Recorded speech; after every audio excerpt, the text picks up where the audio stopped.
Excellences, Monsieur le Président de la République du Burundi, très honorable Président de l'Assemblée nationale, très honorable Président du Sénat, Excellences, Monsieur le Vice-président de la République du Burundi, Monsieur le Président de la Cour suprême, Monsieur le Président de la Cour constitutionnelle, Madame l'Ombudsman du Burundi, Excellences, Monsieur l'ancien Président de la République du Burundi, honorables membres du Bureau du Parlement, honorables membres du Parlement,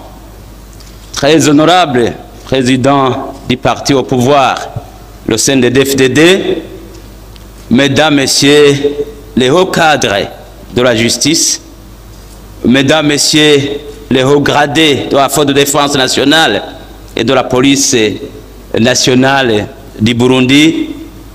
Mesdames, Messieurs les hauts cadres de l'État,